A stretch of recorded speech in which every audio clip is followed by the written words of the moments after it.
Hi everyone, welcome back to my channel. If you are new, my name is Samantha, and in this video I'm going to go through with you guys how I ended up picking this diamond ring and kind of go through like my whole journey and process in figuring out what I want and also shopping for this ring. So I'm going to be looking down and looking at my iPad just to kind of remind myself certain things and photographs, and I will put everything that I'm talking about on this screen as well. So in this video, I'm going to be talking about how I did my online research, shopping in stores at the retailers and trying out rings, going to an independent jeweler, and the final purchase. So for my initial research, I started off with Pinterest, and I basically looked at all the different shapes, the styles, and everything that I needed to know for the diamond, the kind of setting, and also the band as well. And I also looked into wedding bands at the same time for the engagement ring, because whether you have a high or low setting, it will definitely affect the kind of wedding band that you have. So if you already know what kind of wedding band you want, then definitely look into getting a high or low setting for what you want. So for mine, it is a high setting. That's because I knew I wanted to have something extremely flush for my wedding band to kind of sit under the diamond so it doesn't kind of create this gap or spacing between the two rings. So my Pinterest is actually full of almost a solitaire kind of ring, whether it is circle, oval, or radiant. So I know in high school and everything, I really wanted something that was very detailed, and then over time I realized that that is not my style, at least not anymore.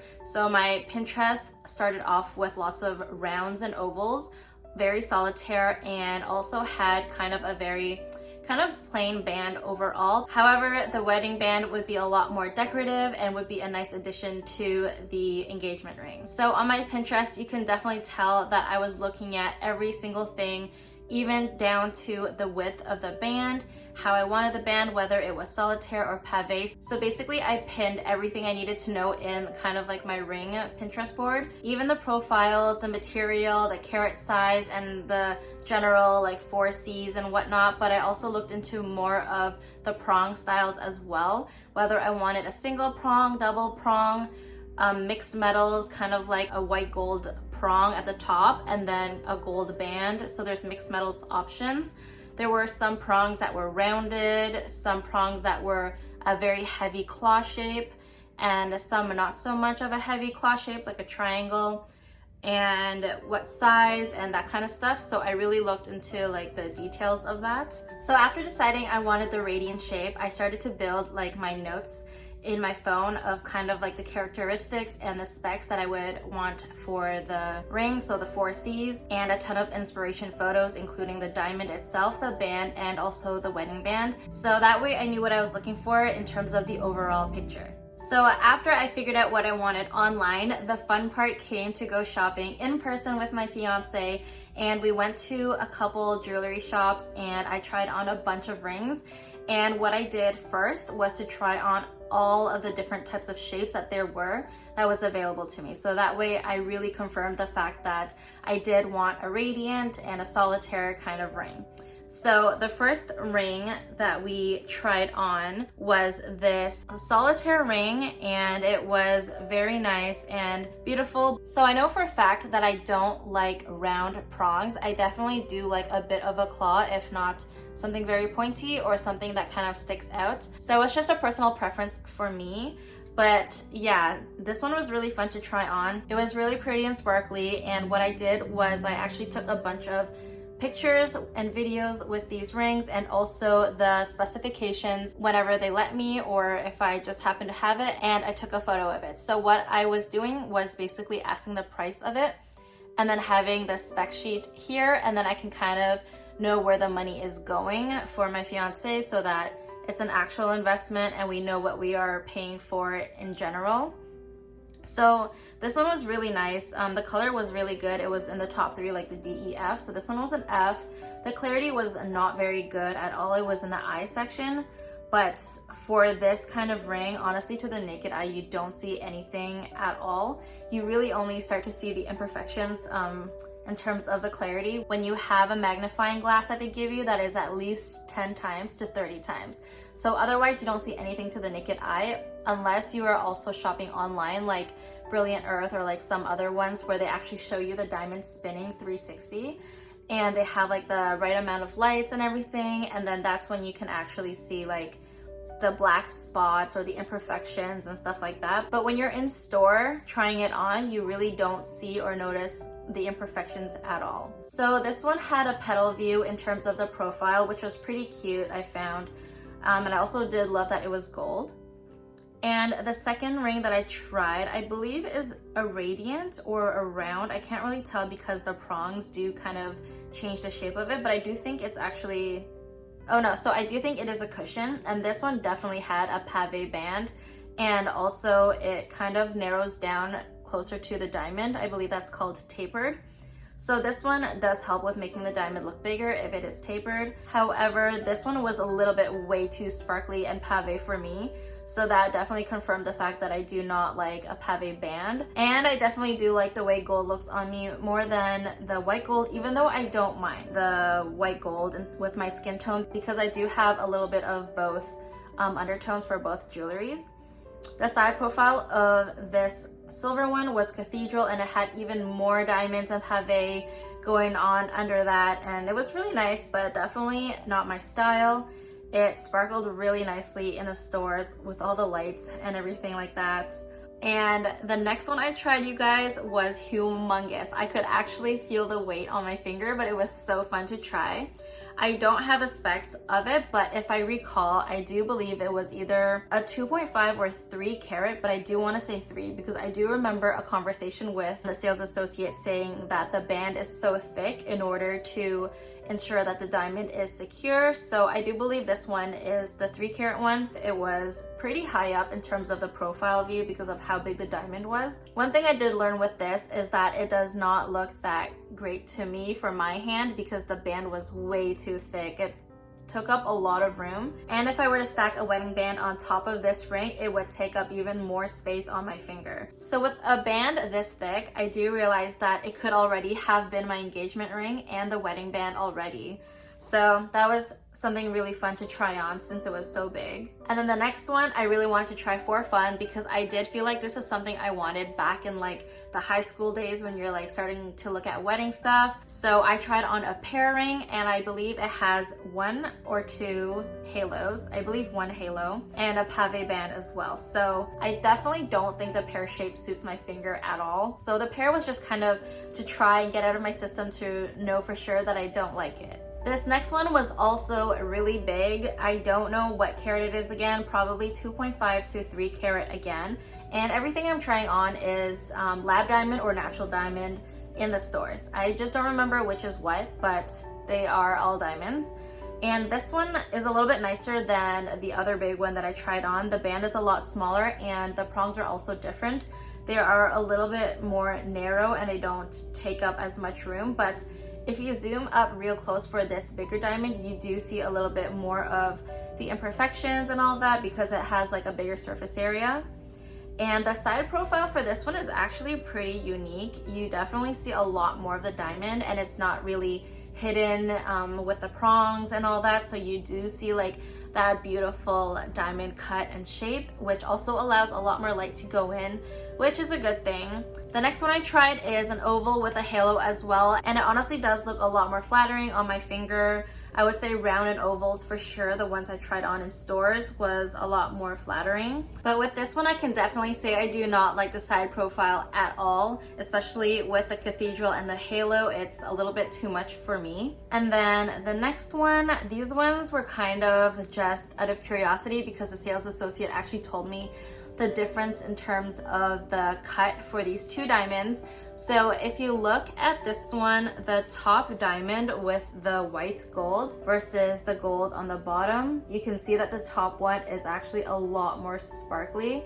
And the best way to explain this is that basically a slice of pizza the same size, the white gold one has more slices, like let's say 12 slices, and then the gold ring underneath has like 8 slices. So when the light kind of reflects through the ring, the one with more slices and more faces is going to sparkle a lot more. So the cut in that one is a little bit more detailed versus the pizza that has 8 slices. If you kind of shine a light through it, it's not gonna have like a lot more faces to reflect the light and kind of produce more of a sparkle. So I thought that was something pretty nice that the lady kind of showed me the difference, and you could actually see the difference for this, and not so much like, let's say, the clarity and that kind of stuff you don't really see to the naked eye, but this one you can definitely see. But the thing is that if you don't have a ring next to it in comparison, then you kind of can't see the difference and nobody would kind of know, kind of thing. It's kind of, it would just be something that you would pick because you know you would like that and would kind of satisfy your needs. So after going through a couple of jewelry stores in person, I did realize that what I wanted was not there for me to try. So the radiance, I would say radiance, emeralds, certain pairs were definitely not as popular and not anything that I could find in the generic shopping mall jewelers. So that is when I realized that I do have to talk to a jeweler to kind of see what they would be able to find and how much it would be for them to make it and design it and like the whole procurement and process. So we had two jewelers that were a potential option.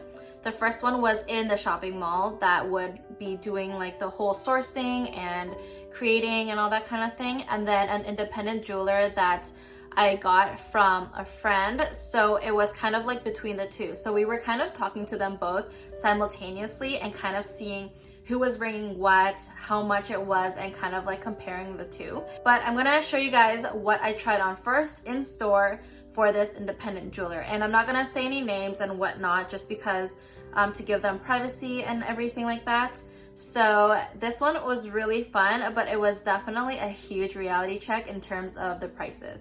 So in this experience with the first jeweler, I was able to try on lab diamonds and natural diamonds, and honestly, to the naked eye, you do not see a difference at all.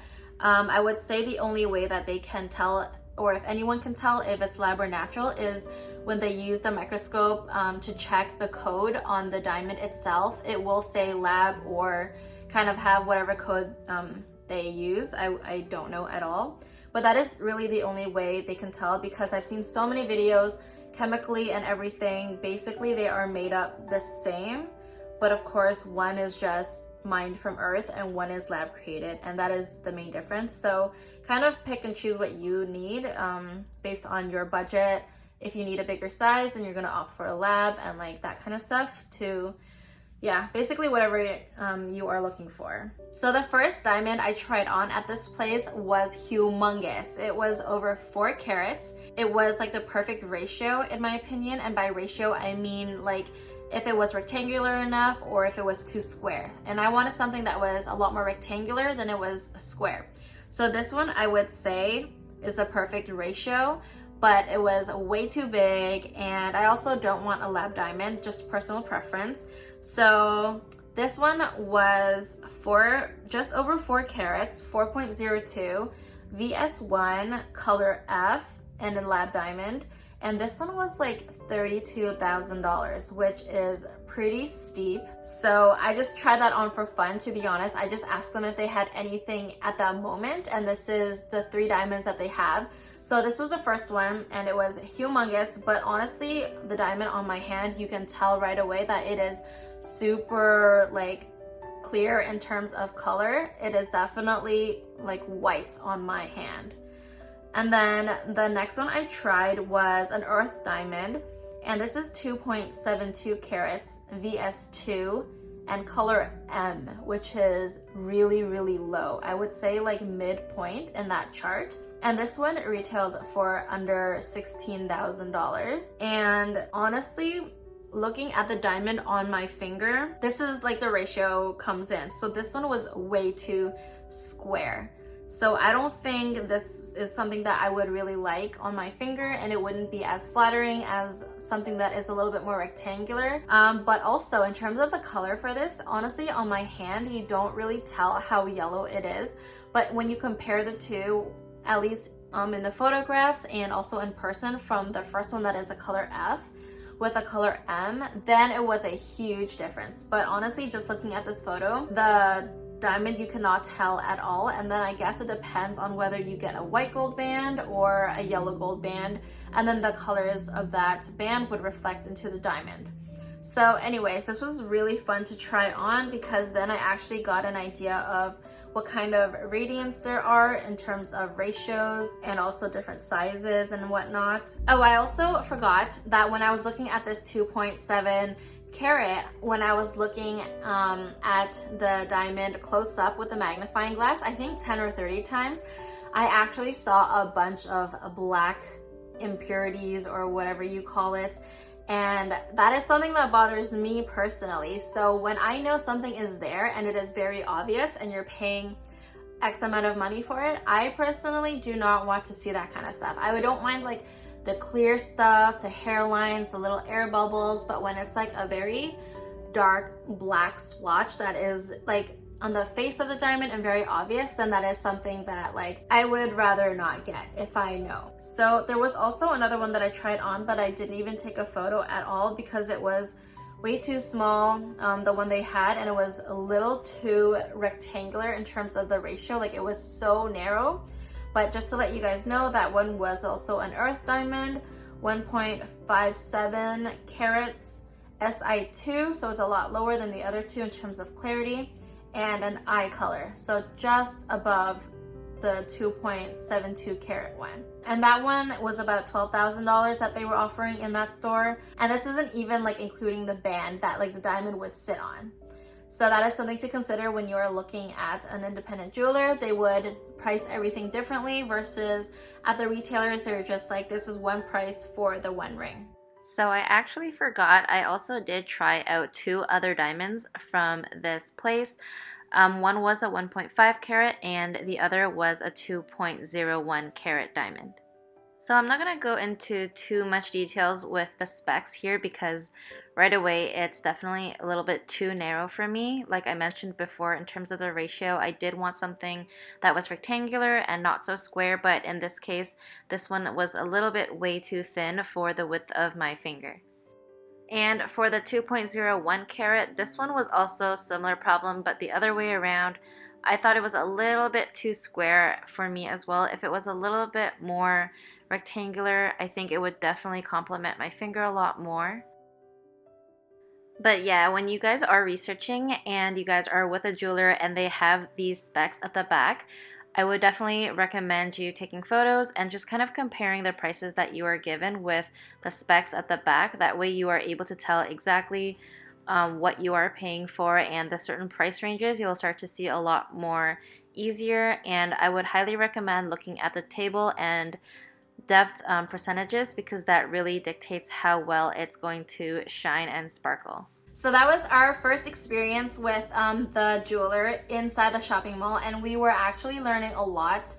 It was pretty cool to see everything and the whole process and whatnot. So basically they outsource it from their own diamond, I guess, source, and then they bring it into the jewelry store and then they show it to the clients and then kind of decide from there. Whatever is not picked or doesn't move forward is kind of shipped back to their diamond dealer. So this is the fun part now, and this is when we talked to our second jeweler option and getting closer to finding this perfect ring.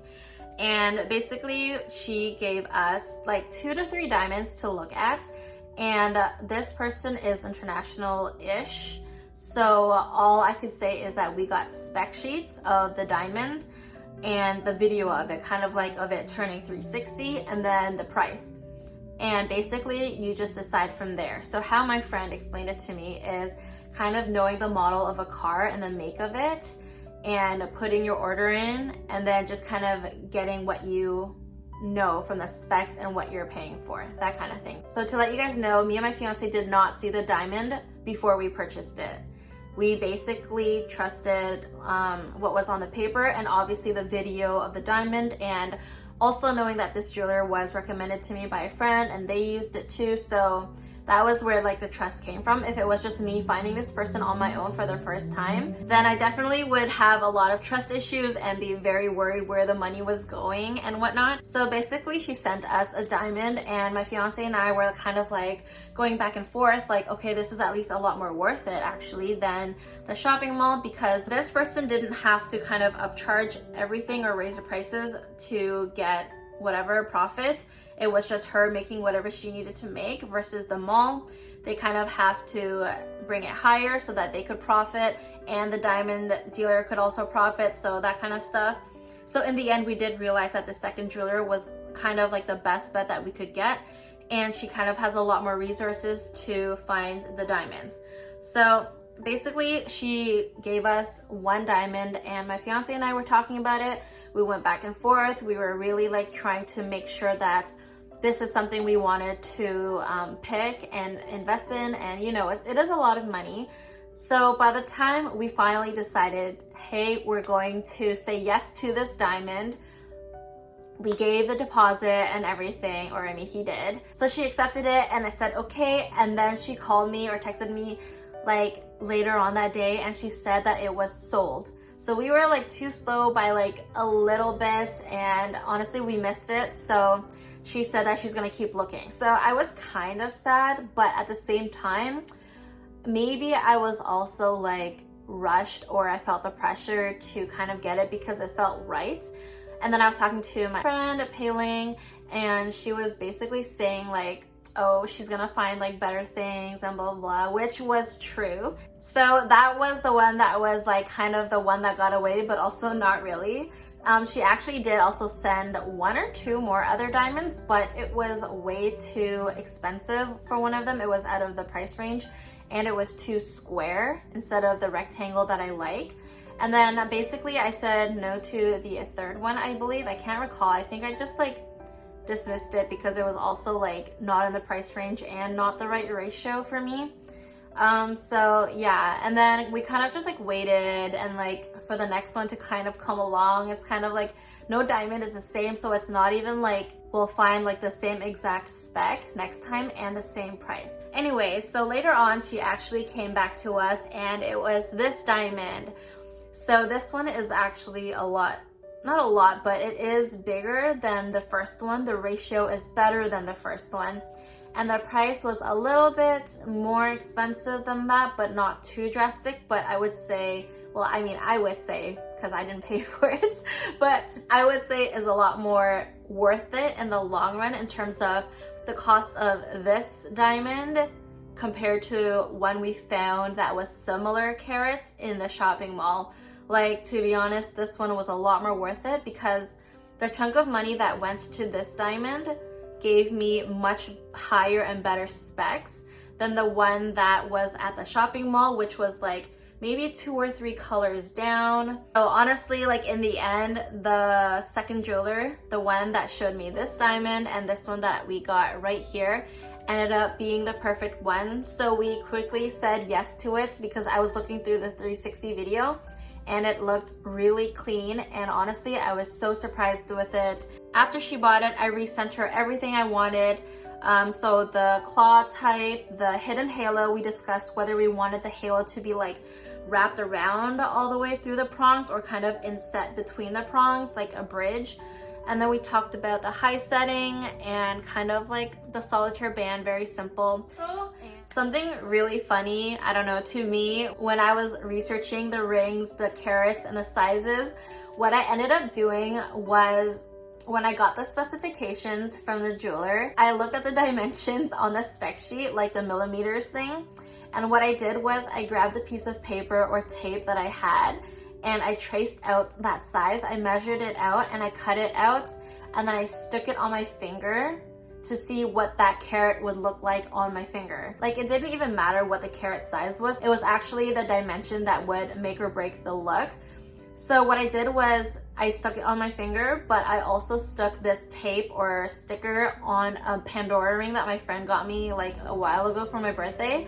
And then I put it on and I kind of like looked back and like everything and saw what the ring would actually look like on me with that certain size of a diamond and whatnot.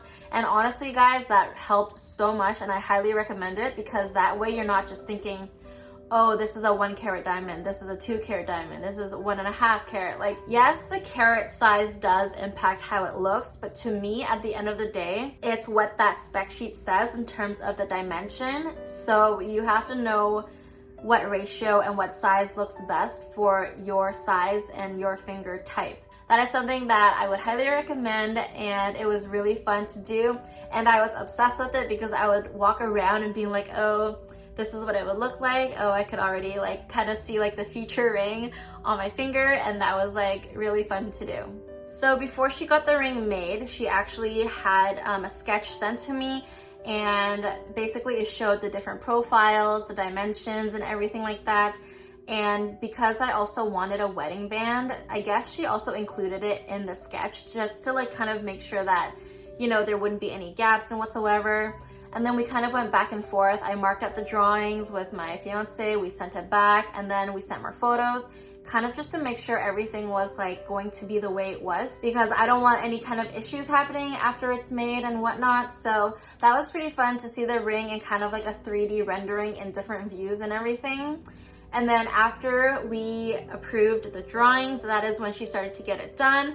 And then I would say in no longer than a month, we got the ring, and it was so exciting because we got it back right when we came back from our trip together. And then the first thing that we got is the ring, and we saw it in person, and it was so beautiful. So yeah, everything was a little bit like a surprise to me in terms of the proposal to a certain extent. But my fiance and I are very open with each other, and we talk about everything, and we kind of like to like know where our money is going together, and we basically do everything together. So this was something that was really nice that we did together, and I'm super happy with it, and I'm sure he's proud of it too, of this ring. So yeah, it was honestly like a really fun roller coaster. But honestly, if you are looking for a ring with your partner, I would suggest talking about it so you guys can go in store and kind of learn as you go. And then that way you can figure out what you like, what you don't like. And then maybe you realize that you actually need an independent jeweler too, because honestly, the prices are not that far off in comparison to the shopping malls. But I will say the price that you get at the shopping malls is a lot cheaper, but the quality of the diamond is a lot more different. So you can also do your research on like those build your own diamond ring websites. Honestly, look at all the diamonds, the specs, the sizes, and then you can kind of actually guesstimate the price of the ring.